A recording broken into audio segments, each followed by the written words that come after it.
When I saw him through the kitchen window, bent over the back of his truck, lifting something heavy with that effortless focus, I felt a pulse I hadn't felt in years.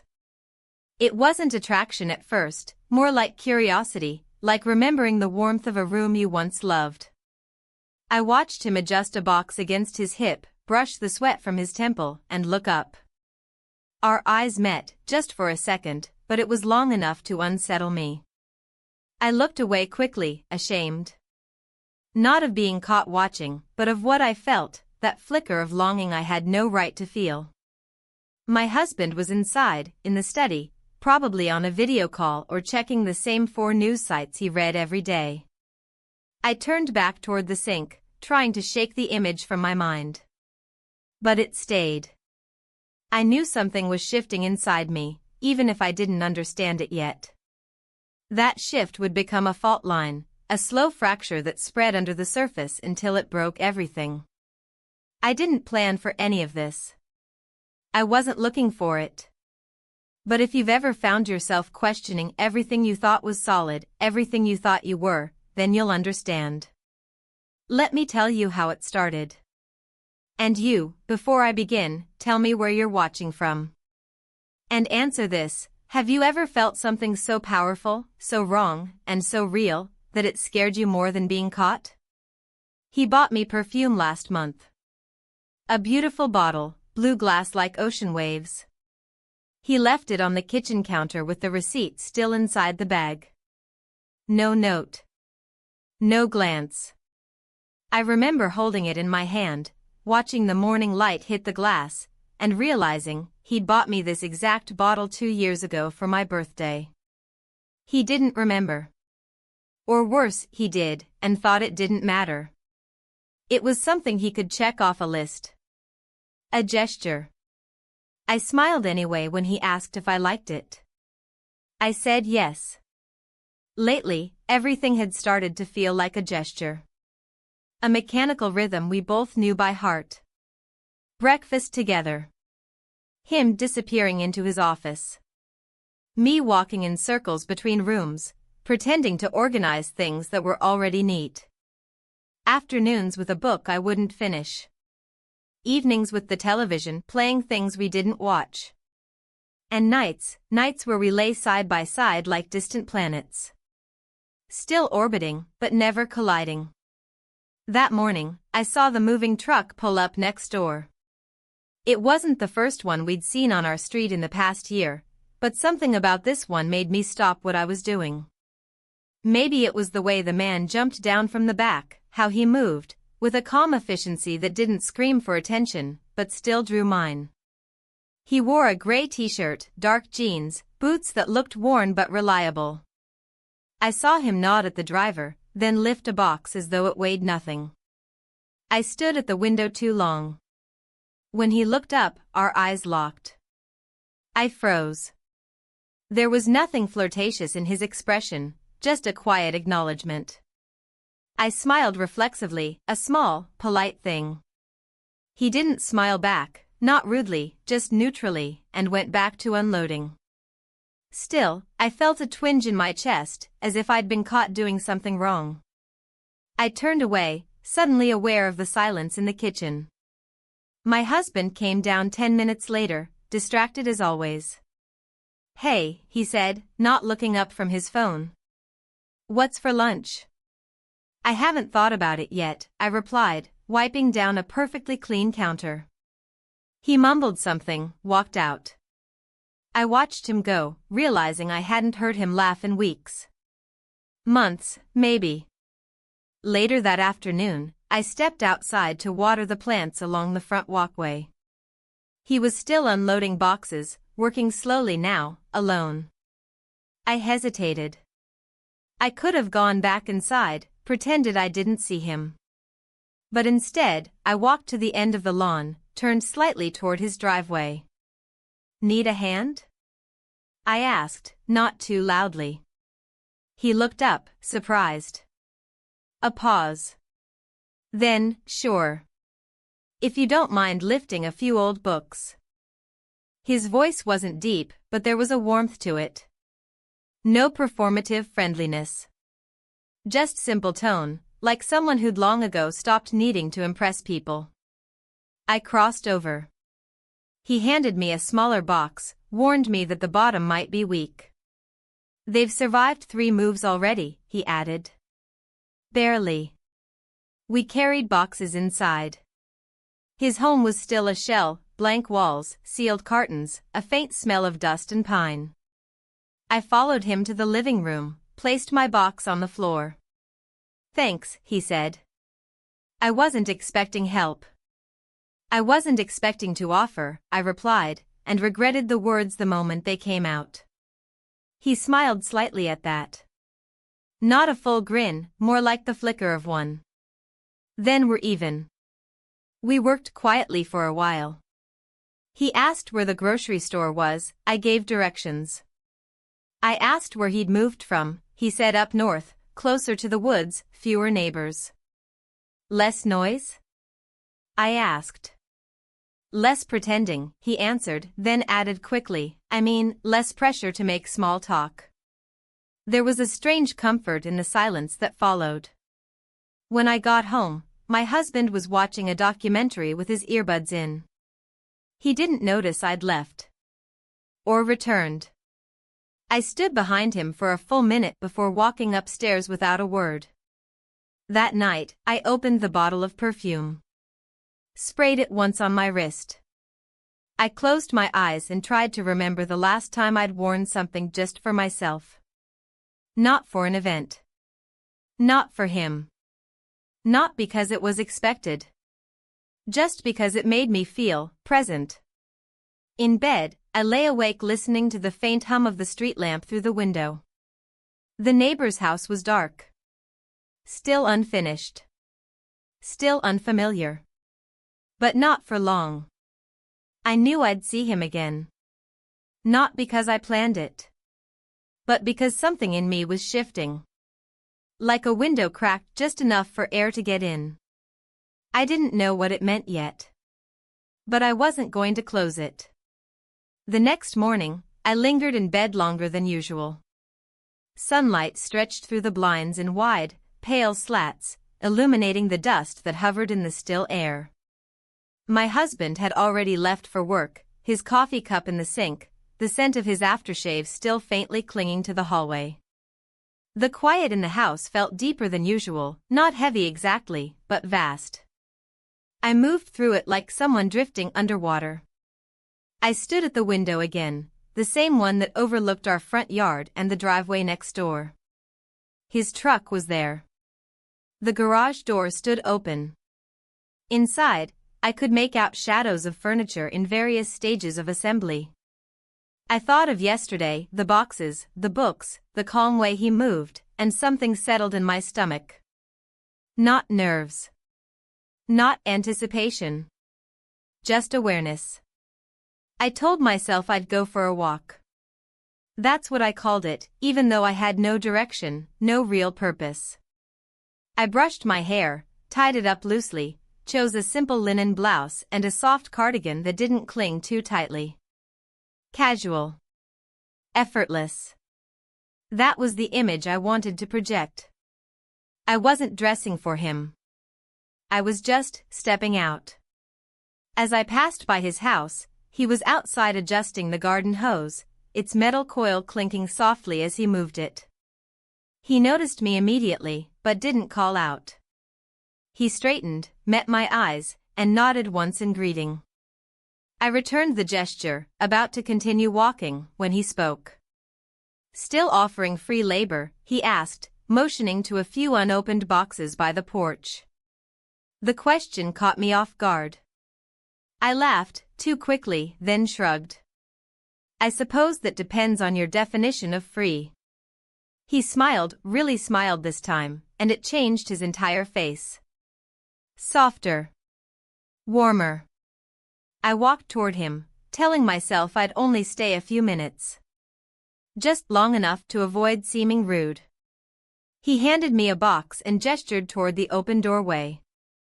If you carry that in, I'll owe you coffee. The room inside had changed since yesterday. The boxes were fewer now, some furniture arranged roughly, a rug unrolled. A framed picture leaned against the wall, face down. It didn't feel lived in yet, but it no longer felt abandoned either. I placed the box near the others and straightened up. "You're making progress," I said. He was behind me now, opening a different box with a small knife. "It's slower when you do it alone," he said without looking up. I watched him unwrap a photo frame, black and simple, with a landscape inside.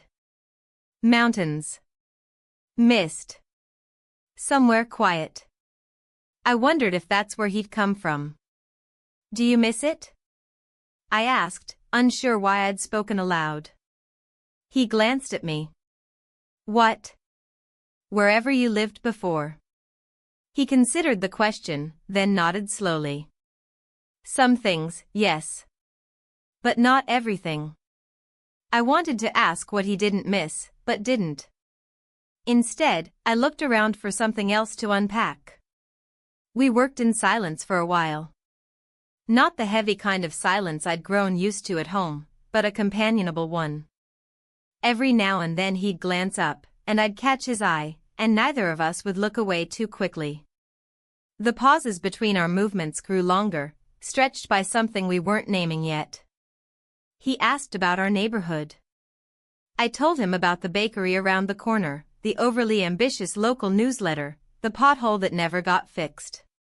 He laughed once, genuinely, and I felt a flicker of pride. "You've lived here a while?" he asked. 15 years, I said. "Almost 16. That's a long time." "It doesn't feel that way," I said, then hesitated. "Or maybe it feels like longer." He didn't press. Just nodded again, as though he understood more than I was saying. When we took a break, he offered me coffee. I followed him to the kitchen, surprised to find the pot already brewed. He poured 2 cups, handed me one without asking how I liked it. I held it with both hands. "You're good at making people feel at ease." He arched an eyebrow. "Is that what I'm doing?" "I think so," I said. "Either that or I'm imagining it." He looked at me for a long moment, then said nothing. I felt the air shift again, not with tension, but with potential. Like something just below the surface was stirring. I finished my coffee and set the mug down. "I should get going," I said, though I didn't move right away. "Thanks for the help," he said. "Any time." We stood at the door. It had started to rain lightly, a fine mist that darkened the pavement in patches. I turned to say goodbye, and that's when it happened. We kissed. I didn't plan it. I didn't lean in. I just found myself close enough to him, close enough to feel the warmth of his breath, to see the question in his eyes, and then it happened. Gentle. Brief. But enough to send my heart pounding.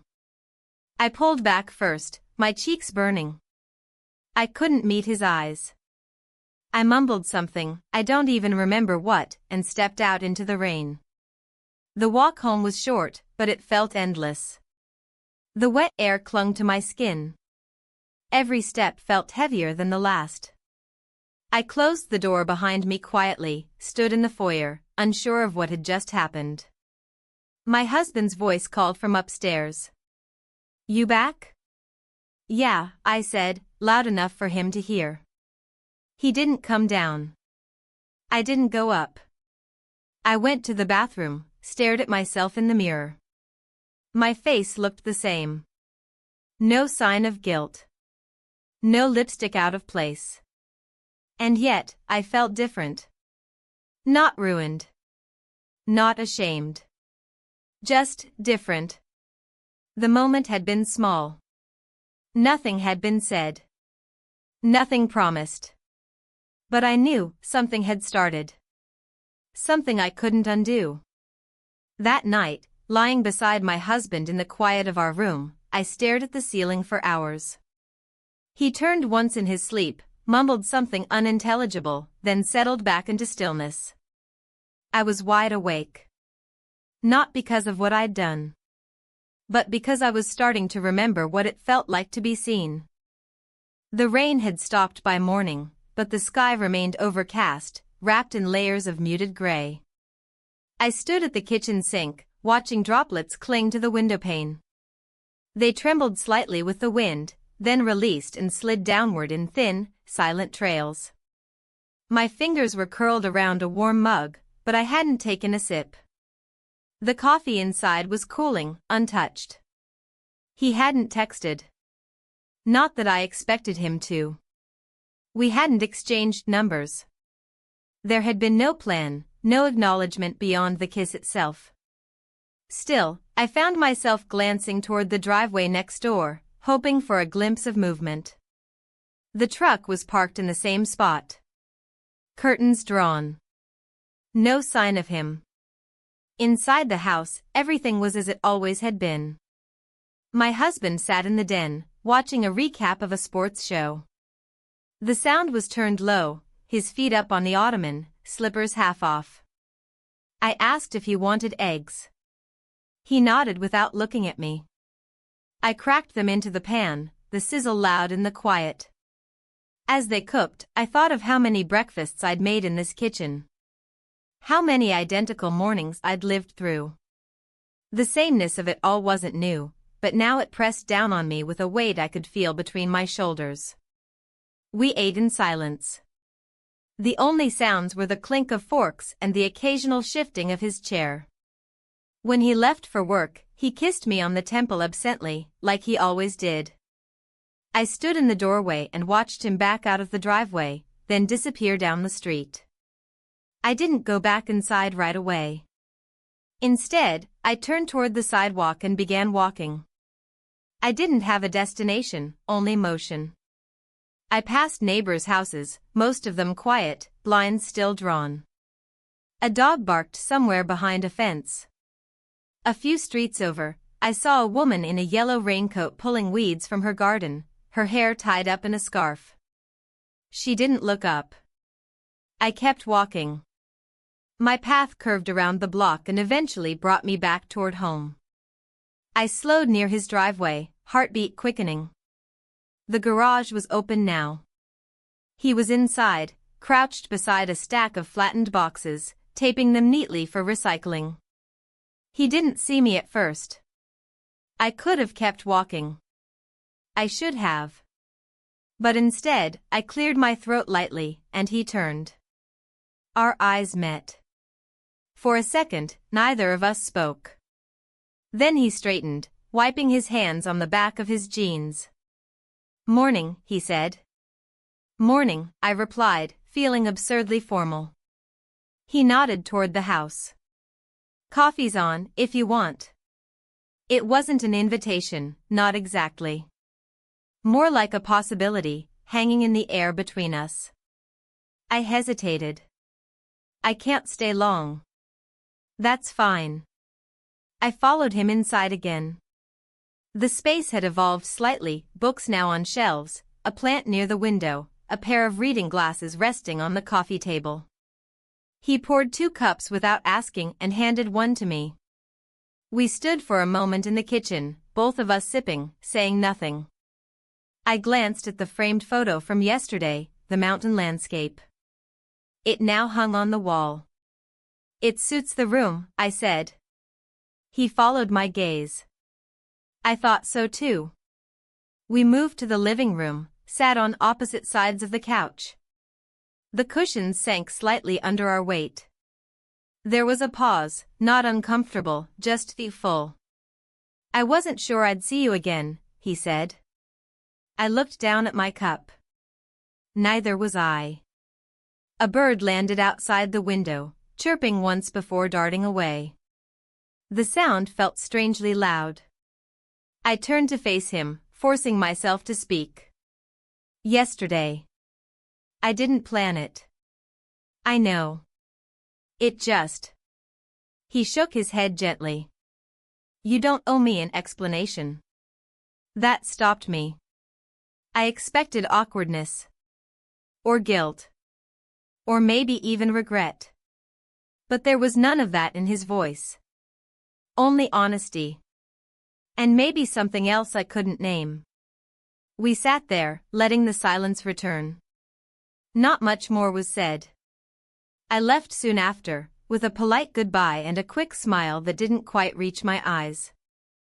The rest of the day moved slowly. I folded laundry that didn't need folding, reorganized a cabinet I rarely opened, deleted old voicemails from my phone. I made dinner, roasted chicken, green beans, mashed potatoes, and set the table with placemats, something I hadn't bothered with in weeks. My husband was late. When he arrived, he looked tired but pleased. "Looks good," he said, eyeing the table. I poured him a glass of wine. He asked about my day, and I gave vague answers: errands, cleaning, the usual. He nodded along, not digging deeper. I wondered if he'd noticed the difference in me. If he saw the way I moved more carefully, the way my gaze lingered elsewhere. After dinner, he leaned over to kiss my cheek. "You've been quiet lately," he said. I paused. "Just thinking." "About what?" "Nothing in particular." He nodded, accepting the lie. Or maybe just pretending to. That night, in bed, he reached for my hand under the blanket. I let him. His fingers were warm, familiar. But when he fell asleep minutes later, his hand slipped away, and I lay still, eyes open, staring into the dark. I thought of the kiss again, not for how it felt, but for what it revealed. Not desire, but clarity. Not fantasy, but truth. It wasn't about him. It was about me. About what I'd stopped letting myself feel. About how I'd settled into the role of wife, homemaker, reliable partner, and lost something in the process. And now? Now I didn't know what I wanted. But I knew what I didn't. I didn't want numbness. I didn't want a life measured in calendars and chores. I didn't want to be invisible. I closed my eyes, but sleep didn't come. Instead, I lay in the silence, listening to the rhythm of my husband's breathing, and wondering how far this would go before everything began to unravel. The following days unfolded with a strange rhythm. Nothing significant changed on the surface, yet everything felt altered. I moved through the house with a heightened awareness of time, of my body, of silence. Even the air seemed different, like the spaces between objects were charged with something invisible, unspoken. Mornings followed their usual pattern. My husband would eat breakfast in the same seat, scroll through his phone between bites, sometimes reading aloud headlines I barely acknowledged. I'd nod, offer small comments, refill his coffee. To him, I was unchanged. To me, I felt as if I were living behind glass, seen but unreachable. I started walking more. I told myself it was for exercise, to clear my head, but the truth was less noble. I was hoping. Hoping to see him, hoping not to. I didn't know what would feel worse. Sometimes I passed his house without slowing down. Other times, I lingered, pretending to adjust my shoe or check my phone. I memorized the shape of his curtains, the way the light fell across his porch in the afternoon. I never knocked. I never texted, though by now, we had exchanged numbers under the pretense of neighborhood coordination. Trash pickup schedules. Local alerts. It was enough of a thread to pull if either of us chose to. But we didn't. Not yet. On the fourth morning since our last conversation, I opened the front door to find a manila envelope resting against the welcome mat. There was no note, no writing. Inside was a single photograph, the same mountain landscape from his living room wall, but this was another shot, from a different angle. Sharper. Closer. The kind of image that made you feel you could walk into it and disappear. My breath caught as I turned the photo over. Nothing was written on the back. No explanation. Just the quiet weight of intention. I slid it back into the envelope and tucked it inside a drawer beneath old instruction manuals and expired coupons. I wasn't ready to face it, whatever it meant. Later that afternoon, I bumped into a neighbor at the mailbox, Janice, from 3 doors down. She wore oversized sunglasses and held a leash with a tiny, nervous dog at the end of it. She chatted easily, asking about the garden, the weather, whether I'd met the new man next door. I kept my voice level, said he seemed polite. She raised her brows knowingly, but didn't press. She never did. It wasn't long after that I found myself standing in my closet, fingers grazing hangers, searching for nothing in particular. I paused at a dress I hadn't worn in years with navy blue, fitted at the waist, cotton soft against the skin. It wasn't showy. Just clean. Sharp. Alive. I put it on. There was nowhere to go, not really. I drove to the market, browsed slowly, touching tomatoes without putting them in the cart. I bought a baguette, a wedge of cheese, a bottle of sparkling water. Everything fit into one bag. Still, I lingered outside by the car, pretending to look for my keys even though they were in my hand. When I returned home, the house was quiet. My husband was working late, a scheduled client dinner he'd mentioned over coffee that morning. I texted him a quick note, got groceries. See you tonight. He replied with a thumbs up emoji. I set the food on the counter, unsure why I'd bothered. As twilight crept in, I moved outside to the porch. I brought the baguette, the cheese, 2 glasses, the sparkling water.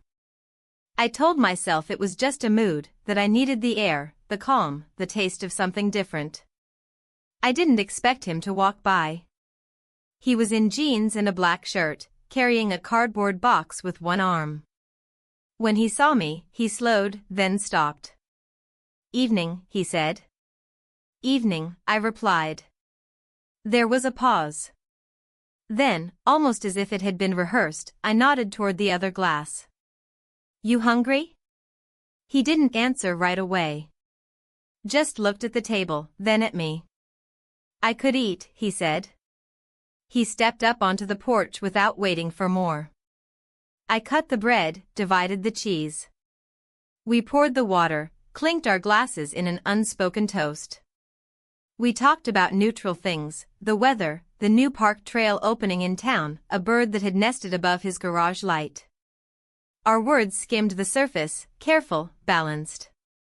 But our eyes kept drifting, not long enough to be inappropriate, not quick enough to deny. When the sun disappeared completely, I stood and gathered the plates. He helped, without asking. We brought everything inside, and when the kitchen was clean, he stood by the door. I should go, he said. I nodded. But neither of us moved. A moment stretched between us. Breath held. Then he stepped outside. I followed, standing in the doorway as he descended the steps. Thanks for the meal, he said, his voice low. You're welcome. He started walking away, then stopped. By the way, he said over his shoulder, that photo, I took it the same week I decided to leave everything behind. I said nothing. I couldn't. He didn't wait for a response. That night, I lay awake again. But not from guilt. Not even from confusion. It was something else now. A hum beneath the surface. The beginning of understanding, not of him, but of myself. Of what I'd silenced for too long. Of what I might still reclaim. It rained again the next morning, a gentle, steady drizzle that softened the edges of the world. The street outside looked blurred, like a watercolor left too long in the sun. I stood in the kitchen, slicing fruit I didn't want to eat, the knife moving mechanically through apples and pears. The rhythm was soothing. Familiar. A distraction from everything pressing at the edge of my thoughts. My husband emerged from the hallway, already in his blazer, brushing lint from his shoulder. He looked at the fruit, nodded. Nice. Healthy. I forced a smile. Thought we could try starting the day better. He picked up a slice, chewed absently. Have to leave early. Staff meeting. I remember. He kissed my cheek as he reached for his keys. I flinched slightly, but he didn't notice. Or chose not to. When the door closed behind him, I sat down at the table and stared at the empty chair across from me. A half-eaten pear slice still rested on his plate. The silence in the room wasn't peaceful. It felt staged, like a set abandoned between takes. I went for a walk again, no umbrella this time. I let the rain touch my face, soak lightly into the fabric of my jacket. I welcomed the sensation, cool, grounding, real. The world smelled clean. Rain on asphalt, damp grass, wet bark. It made everything feel more present. As I rounded the corner, I saw him outside, crouched near a patch of overgrown soil beside his porch. His sleeves were rolled up, hands covered in dirt. He looked up when he heard my steps, his eyes searching mine with a kind of calm acknowledgement. I slowed, stopped a few feet away. Garden project? Trying, he said. The soil's not great. Most things here aren't, I said before I could stop myself. He smirked slightly but didn't respond. He stood, wiped his hands on a rag, and nodded toward the porch. Coming out of the rain? I followed without speaking. Inside, the air was warm. The smell of coffee drifted faintly from the kitchen. He poured us each a cup without asking, just like he had before. We sat in silence for a while, sipping. The rain tapped gently against the windows. I glanced around. A few more things had changed since my last visit. A small lamp on the side table. A stack of mail. A folded blanket draped over the back of the couch. He was settling in, making it his. And yet, something about the space still felt suspended, like he was waiting for a decision that hadn't been made. He asked about my week. I told him about the neighbor's dog who'd gotten loose, the library's new hours, the coffee shop that was now offering sourdough baking classes. All of it was mundane, yet I found comfort in his listening, real listening, not the passive kind I'd grown used to. He responded with quiet questions, thoughtful nods, the kind of attention that made the ordinary feel relevant. We didn't mention the photo. We didn't mention the night on the porch. We didn't mention the first time. After a while, I stood to leave. I should go. He walked me to the door. We didn't touch. We didn't speak. The space between us vibrated with things unsaid. That evening, my husband returned home with flowers. Lilies. He placed them on the counter like a peace offering, even though there'd been no fight. He smiled, the wide, automatic kind he used in meetings. Thought they'd brighten up the kitchen. They do, I said, arranging them in a vase.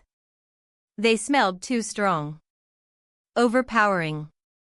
Over dinner, he told me about a client's divorce, messy, public, expensive.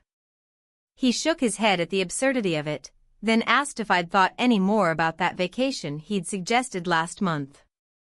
Maybe somewhere warmer, he said. Something different.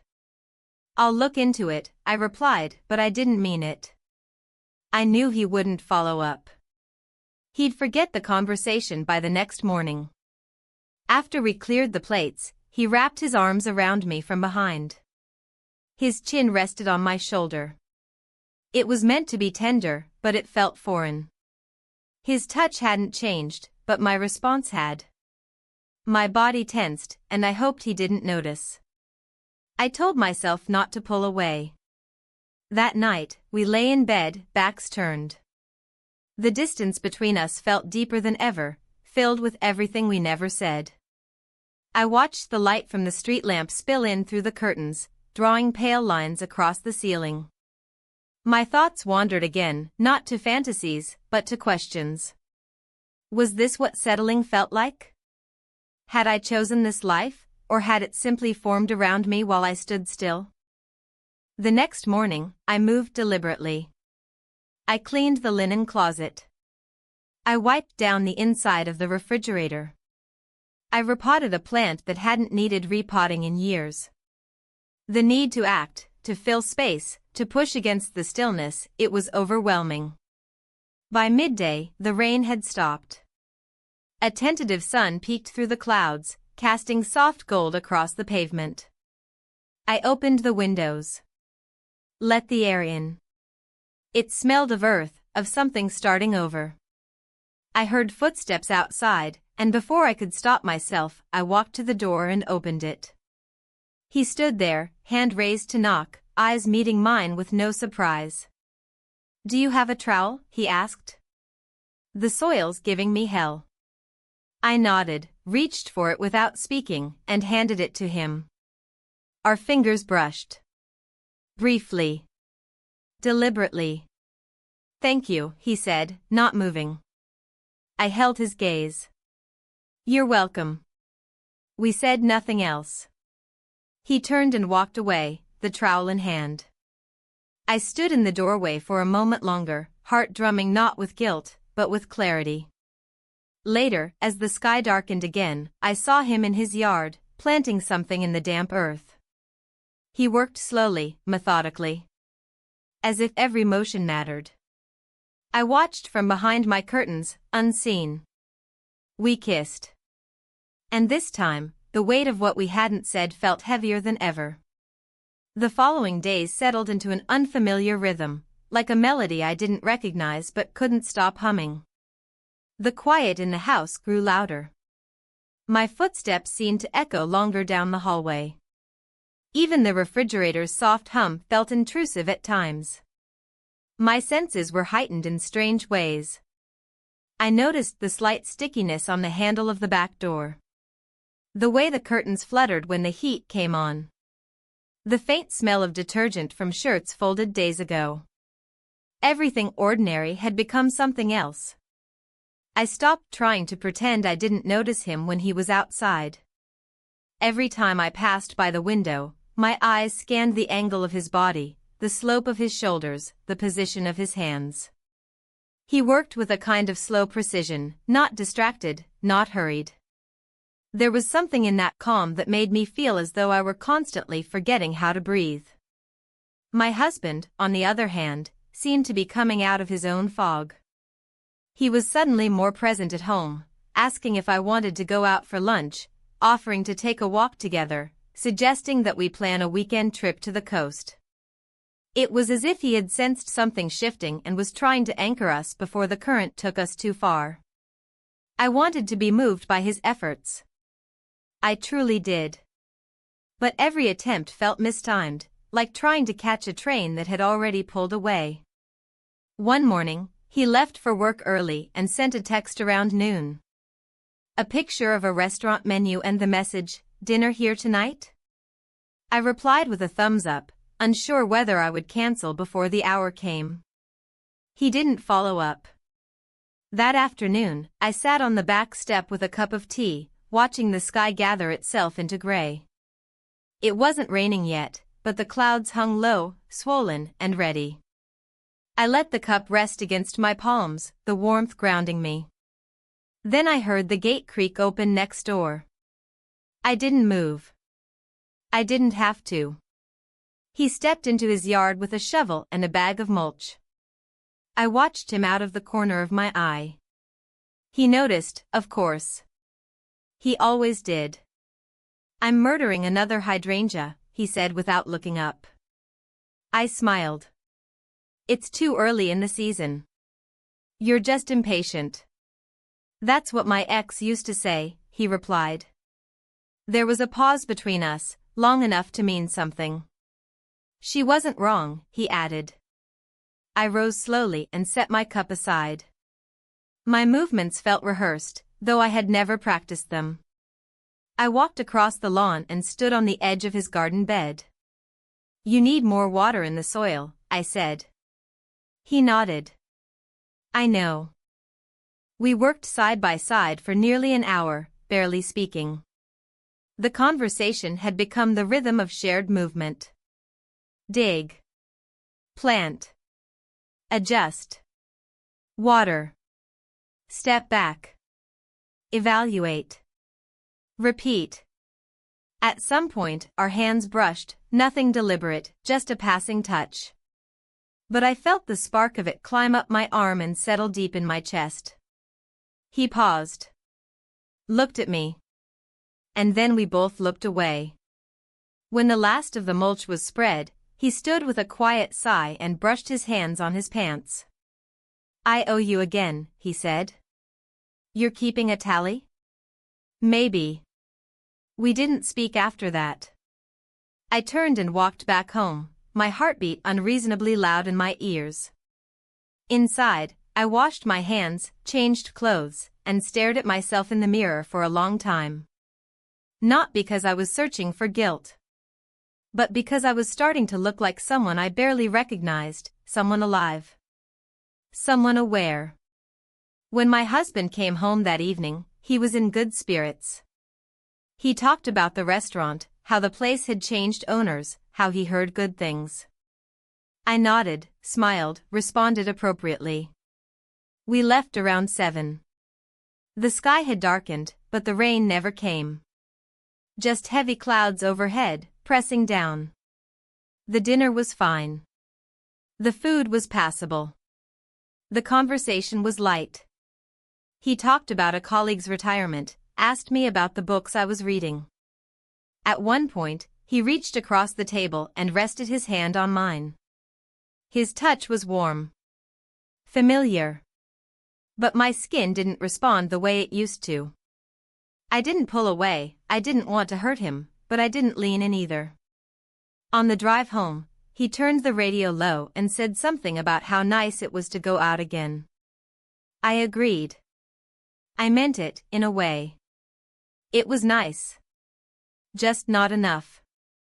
That night, we undressed in silence. Not out of tension, but habit. We climbed into bed, each settling into our usual side. The ceiling above me was blank and pale, like an empty page waiting for a story I didn't know how to write. I didn't sleep right away. I turned onto my side, facing away from him, my mind returning to the garden, to the damp earth, to the rhythm of planting something new where nothing had taken root in a long time. The next morning, I moved through my routine with a strange sense of resolve. I folded towels. Emptied the dishwasher. Wrote a grocery list I had no intention of following. I watered the houseplants and opened all the windows. Fresh air poured in, carrying with it the scent of lilacs and damp concrete. Later, I stood at the kitchen counter, holding the same mug of tea I'd used for days, when my phone buzzed. It was a photo, taken from his side of the fence. The garden. The hydrangea. Still standing. Below it, a message. Progress. I stared at the screen for a long moment, my thumb hovering. Then I typed one word, yes. I didn't hit send. Not yet. Instead, I walked to the window. I could see the top of his truck parked beneath the tree. A small breeze moved through the leaves, shifting light across the pavement. Something was building. I didn't know what it was yet. But I knew it wasn't over. The morning came with a sense of stillness that felt unnatural, as though the entire world had paused just long enough for me to realize something irreversible was about to begin. The air outside was dry and motionless, the kind that usually came before a storm. I stood at the kitchen sink, watching the leaves on the maple tree stand still, not even trembling in the breeze. Even the birds seemed to be holding their breath. I had barely slept the night before. I had tried. I lay in bed, listening to my husband's even breathing beside me, his body turned slightly toward mine, though we hadn't touched. I watched the ceiling for hours, waiting for clarity that never arrived. When the sun finally pushed its pale light into the bedroom, I moved quietly, not wanting to wake him. I made coffee the way I always did, measure, pour, wait. The routine helped. But even the aroma, once comforting, felt detached from meaning. I sipped without tasting. My hands moved on autopilot. I cleaned the sink, wiped the counter, adjusted the fruit bowl, though everything was already in order. I wasn't doing these things because they needed to be done. I was doing them because I didn't know what else to do. My phone was still on the windowsill where I had left it the night before. I reached for it slowly, hesitating before unlocking the screen. The photo he had sent me, the garden, the message, progress, was still open. I hadn't replied. My thumb hovered again over the keyboard. I typed yes. I deleted it. I typed looks beautiful. Deleted again.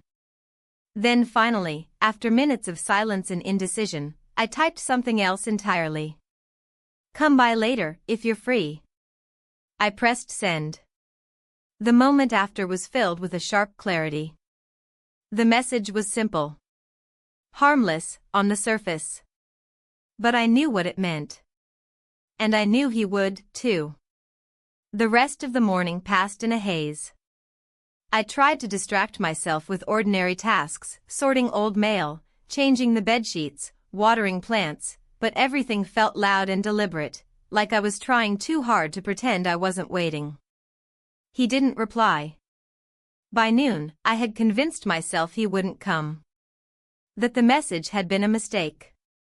That perhaps I had read too much into our glances, our silences, the weight of our almost conversations. I sat down on the couch and stared at the empty street, the quiet houses, the way the sun hit the sidewalk in narrow stripes. The stillness was unbearable. Then, around 3 o'clock, I heard the knock. It was soft, almost hesitant. I stood up slowly. My hands trembled as I smoothed my shirt. I walked to the door, each step impossibly loud on the wooden floor. I opened it. He stood there, casual as ever, hands in the pockets of his jeans. His shirt was the same one he had worn when I first helped him unpack, gray, slightly wrinkled, soft at the edges. His eyes met mine without question, without demand. I was already out, he said quietly. Didn't want to assume. I stepped aside, and he entered. We didn't talk at first. I led him into the kitchen, poured 2 glasses of water. He leaned against the counter, watching me, but not in a way that made me nervous. Just present. Fully present. We drank in silence. He set his glass down first. You okay? He asked, finally breaking the quiet. I nodded. Then stopped. Then nodded again. I don't know, I said. Maybe not. His expression didn't change. He waited. No pressure. Just space. I took a deep breath and let it out slowly. I don't know what this is, I said. I don't know what I'm doing. You don't have to, he replied. I looked at him, really looked, trying to find something in his face that would give me permission to step back, to undo what I had set in motion. But what I found instead was something even harder to hold, understanding. He didn't move closer. He didn't touch me. But the air between us tightened. Not with tension. With awareness. I've been married for a long time, I said. We're not broken. We're just quiet. Faded. Like we stopped paying attention. He listened, saying nothing. I don't want to hurt him. I know. And I don't want to lie. I know that too. We stood in the kitchen like that for what felt like hours, though it was likely just a few minutes. Outside, a breeze finally stirred the leaves. A single branch tapped against the windowpane. I walked to the back door and opened it, letting in the fresh air. He followed me onto the porch. We sat side by side on the old wooden bench, our shoulders not touching, our hands resting on our knees. The garden stretched in front of us, small and green, his hydrangea standing tall. "This feels like something," I said. "It is. But it's not simple. It's not supposed to be." The light began to change, softening into the pale gold of early evening. Shadows stretched long across the lawn. The wind picked up slightly, rustling the branches above us. "We can't stay here long," I said. "Someone might see." "I understand. We should go somewhere else." "Where?" I thought for a moment. "My sister's cabin," I said. "No one uses it anymore. It's not far." He looked at me. Not with surprise. Not with doubt. Just stillness. I stood. "Give me an hour." He nodded. I went inside, the door closing behind me with a soft click. I walked through the house, room by room, not rushing, not hesitating. I pulled out a bag and packed only what I needed: a sweater, a notebook, a toothbrush. My hands didn't shake this time. When I returned to the front door, I left a note on the counter. Just a short one. "I need time to think. Please don't call. I'll be safe." I stepped outside, locked the door, and walked down the path to the street. He was waiting by the car. We didn't speak. We drove in silence. We spent the night together. The morning light at the cabin was different. It was softer, more deliberate. Not the rushed intrusion of sunlight through suburban blinds, but a slow, unfolding brightness that seeped into the wood-paneled room like a whisper. I opened my eyes before the alarm I hadn't set. The quiet was complete: no street traffic, no phone buzz, no footsteps from another room. Just the wind shifting gently through trees and the soft creak of old timber settling into itself. I sat up slowly, aware of the unfamiliar bed beneath me, the blanket twisted at my feet, the air still tinged with the faint scent of pine and last night's rain. I was alone in the room. For a moment, I wondered if he had left, if it had all been a brief, suspended mistake. But then I heard the sound of a kettle whistling from the kitchen, low and steady. I didn't rush to dress. I wrapped myself in the oversized sweater I had packed, the sleeves long over my hands. My movements were slow, thoughtful. Nothing inside me felt hurried anymore, not here. I padded into the kitchen barefoot. He stood by the counter, pouring hot water into a chipped ceramic mug. He glanced up and offered a small nod, neither casual nor nervous, just present. He passed me the mug, and I took it without a word. The quiet between us wasn't uncomfortable. It was necessary. There were no questions, no awkward glances or misplaced guilt. Just the shared stillness of two people who had done something irreversible, and now stood in its echo. We ate breakfast on the porch: toast, butter, and a jar of blueberry preserves someone had left behind in the cabin fridge. The bread was slightly stale, but neither of us minded. We sat in mismatched chairs, facing the stretch of trees that surrounded the cabin like a secret. I watched the light change through the branches, breaking into fragmented patches across the wooden floorboards of the deck. I didn't speak, not yet. I didn't know what to say. Not to him. Not to myself. Eventually, I excused myself to walk. I told him I needed air, but the truth was I needed space. Space to think without anyone else's eyes on me. Without the weight of interpretation. He didn't protest. He simply nodded and went back to slicing an apple, leaving me to whatever distance I needed. The path behind the cabin curved along a quiet ridge. Fallen pine needles softened my steps, and the smell of wet bark and moss pulled me deeper into the woods. I walked until I couldn't hear the cabin anymore, until the trees grew taller and the sky thinned between their branches. There, I stopped. I sat on a flat rock and looked down at the valley. In the distance, a creek reflected sunlight like pieces of broken glass. The sound of birds returned, distant but persistent, a background hum I had forgotten to miss. It hit me then, not as a jolt, but as a slow, aching realization. I had stepped outside my life. Voluntarily. Without ceremony. Without anyone stopping me. And now I had to decide whether to step back in. The thought didn't bring clarity. It brought grief. Not grief for what I had done, or even for what might come after, but for everything that had led me here. The years of quiet compromise. The mornings where I smiled through numbness. The conversations that never deepened past the surface. The kisses that had become routine. The absence of intimacy disguised as routine love. I wept quietly, not out of regret, but out of mourning. Mourning for the version of myself I had tried to protect for so long. The good wife. The dependable partner. The woman who never disrupted anything. Who never asked for more than what was given.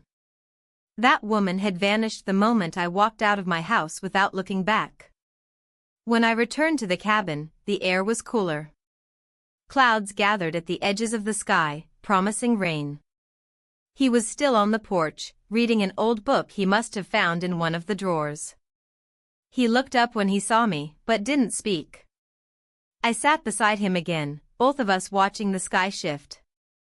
"I don't know what happens next," I said finally. "Neither do I. I don't even know what I want." He nodded. "That's allowed." I turned to face him. "This wasn't about running away." "I know. It wasn't about you either." He looked at me steadily. "I know that too." I exhaled slowly, a breath I didn't realize I had been holding since the moment we left. Later, we walked down to the creek. We didn't hold hands. We didn't touch. We moved through the forest like two people who had accepted the weight of what had passed between them, but knew that weight couldn't define them. It could only reveal. At the water's edge, I watched the current pull against the stones, the surface smooth in some places, chaotic in others. I knelt, ran my fingers through the freezing stream, felt the cold sting into my bones. That night, we didn't speak much. We sat in front of the fire, watching the logs burn down into embers. I felt tired in a way I hadn't felt in years, not exhausted, but emptied. Like there was finally room for something else to grow. When I crawled into bed, the sheets cold against my skin, I stared at the ceiling again. But this time, I wasn't searching for answers. I was simply existing. Feeling. Not hiding from myself. I didn't dream that night. Or if I did, I don't remember. What I remember is waking before dawn, sitting up, and watching the light begin to return. And for the first time in a very long while, I didn't feel afraid of what the morning would bring. By the time we returned from the cabin, the trees in our neighborhood had begun to yellow at their tips, the earliest signal that summer was stepping aside. The shift was subtle, but I felt it like a tremor in the soles of my feet. The air was drier. The light fell differently through the windows. Even the birdsong seemed more cautious. We didn't speak much on the drive back. The silence wasn't heavy, more like an understanding. There was no resolution between us, only a temporary stillness, like the pause between tides. He dropped me off at the end of my street, without asking if he should come farther. I watched him drive away without turning around, then stood at the curb for a moment longer, taking in the sight of my house. Nothing had changed. The front lawn was still too green, the curtains still pulled halfway open, the mailbox still leaned slightly to one side. But I had changed. When I stepped inside, the scent of the house wrapped around me like something both familiar and unfamiliar at once. It was the same laundry detergent, the same faint trace of cooking oil, the same wood polish. But it hit me differently now. Too still. Too composed. Like a photograph of a life, rather than life itself. On the kitchen counter sat a note in my husband's handwriting. A simple message, gone to Mom's for the weekend. Call me when you're ready. I stared at it for a long time, rereading the words without really reading them. There was no anger in it. No desperation. Only the quiet recognition of a man who understood that something had shifted, whether he wanted to admit it or not. The handwriting was steady. Controlled. But I could almost hear the pause that must have preceded each word. I folded the note in half, then in half again, and tucked it into the drawer beside the batteries and takeout menus. The rest of the day passed slowly. I moved through the house with measured steps, taking in the rooms not as spaces I lived in but as artifacts of who I had been. The throw pillow he always adjusted. The wine glass I always used. The photo on the mantel of the two of us in Italy, years ago, smiling in a way I didn't remember feeling. I opened closets, drawers, cabinets. Not to search for anything specific, but to reacquaint myself with the reality I had stepped away from. I found an old scarf I'd forgotten, still scented faintly with perfume. A book I had meant to finish but never did. A letter from my sister I had read and set aside, never replying. I picked up my wedding album and turned the pages slowly. Our faces beamed back at me from glossy paper, young, hopeful, certain. I studied my own expression, trying to understand the woman I had been then. She was not foolish. Not naive. Just full of a vision she believed in. A life imagined, now weathered by years of quiet erosion. I didn't cry. I thought I might, but instead I just felt hollow. Not empty, but scraped clean. By late afternoon, I stepped outside into the backyard, carrying a mug of tea. The sun was low, casting long shadows that stretched across the lawn. The hydrangea next door, the one we had planted, was still standing, a little slumped at the edges, but holding on. I watched it for a while, unmoving, my hands wrapped around the ceramic for warmth I didn't need. The phone in my pocket buzzed once. I pulled it out slowly. It wasn't from him. It was from my sister. Just 2 words, "You okay?" I didn't answer right away. I stared at the message as if reading a riddle I didn't know how to solve. What did okay mean anymore? Safe? Honest? Stable? None of those applied. But I wasn't falling apart either. I was just between. I typed, "Not yet. But getting there." I set the phone down beside me on the bench and leaned back, letting my eyes trace the edges of the sky. I thought about time, how it stretches and folds when you need it most. The last few days had passed in a blur and in slow motion at once, like being inside a dream with sharp edges. Sometime later, I went inside and stood at the bedroom door. I didn't go in. I just stood there. The bed was made, the sheets smooth, the pillows arranged. It looked untouched.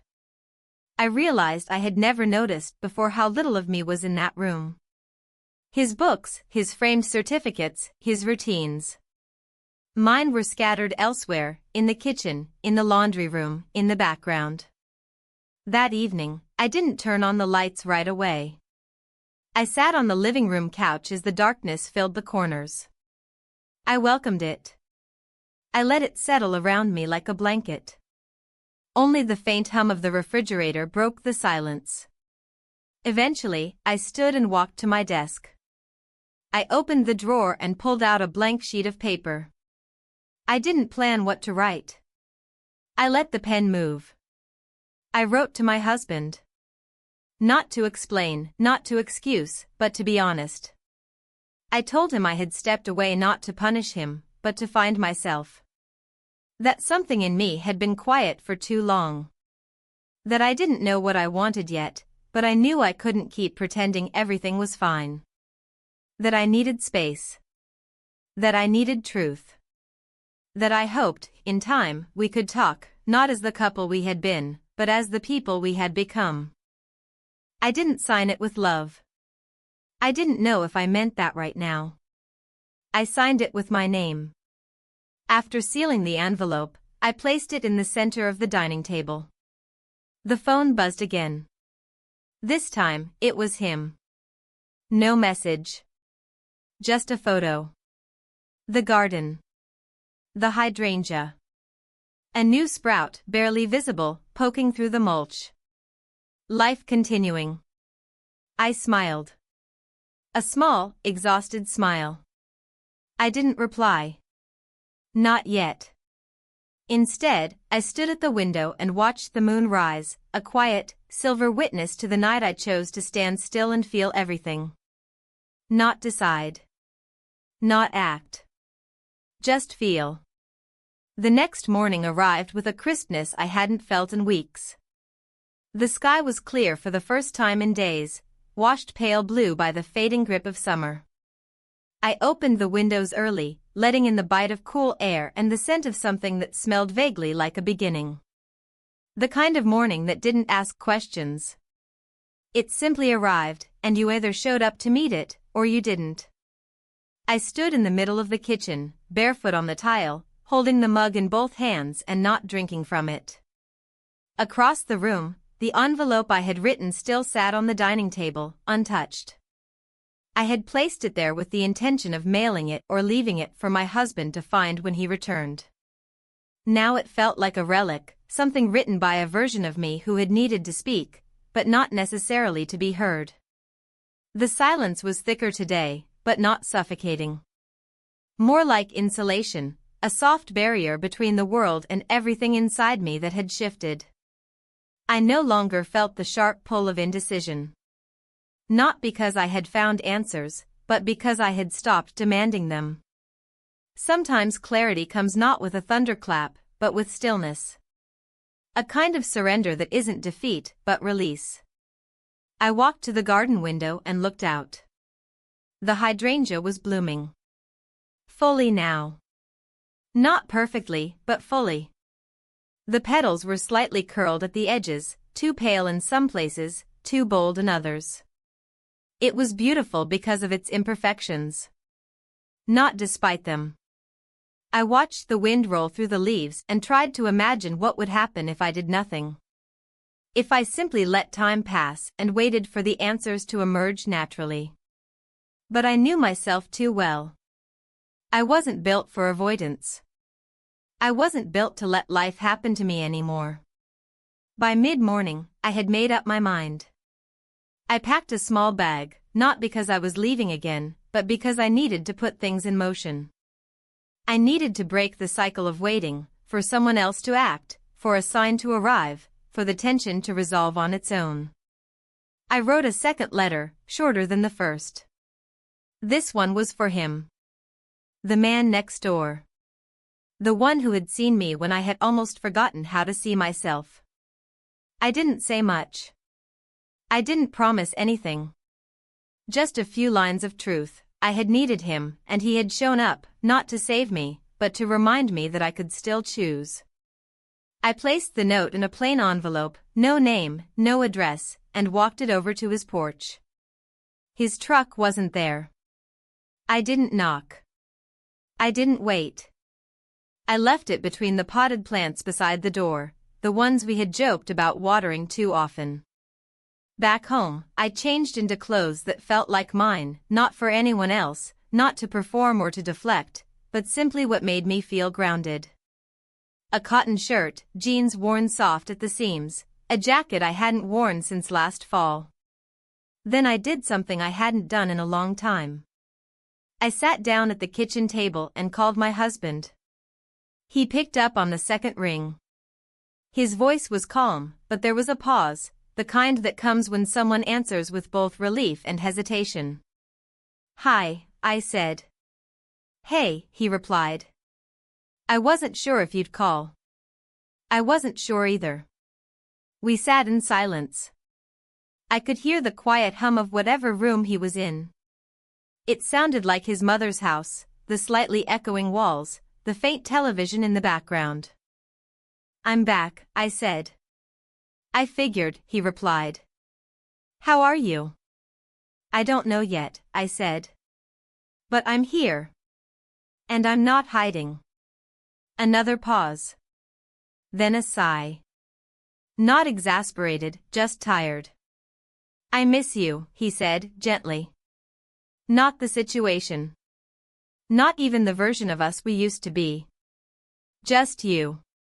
His words were unexpected in their honesty. He wasn't begging. He wasn't blaming. He was simply offering a piece of his truth. I miss being seen, I replied. Not looked at, seen. I know. I breathed in through my nose, held it, exhaled slowly. I think we need to talk, I said. I agree. Not today, I added. But soon. Okay. Neither of us said goodbye. The line went quiet, then clicked. For the rest of the afternoon, I didn't do much. I sat outside, read a few pages of a book I had been meaning to start, watched a squirrel dart across the fence. Everything around me continued, cars passed, a neighbor watered her flowers, a delivery truck stopped and then pulled away. No one knew what had shifted inside me. No one could see it. But I did. I felt it in my bones. In my breath. In the way I was no longer filling space simply to exist. That evening, I heard footsteps on the porch. I didn't go to the window. I didn't peek. I didn't need to. A few minutes later, the soft sound of a mailbox closing echoed through the house. When I opened the door, no one was there. But inside the mailbox was a folded piece of paper, no envelope, just a single sheet. I unfolded it slowly. It read, "You reminded me that stillness doesn't mean silence. Thank you. I'm here, whenever you are." I smiled, not for him, but for me. That night, I lit a candle on the kitchen table, sat in its glow, and wrote in my journal for the first time in months. I didn't write about him. Or about the other him. I wrote about myself. My thoughts. My body. My breath. My fears. My hopes. My willingness to hold contradiction. I didn't resolve anything. But I didn't need to. Some stories aren't about neat conclusions. They're about finally telling the truth. Even if it's just to yourself.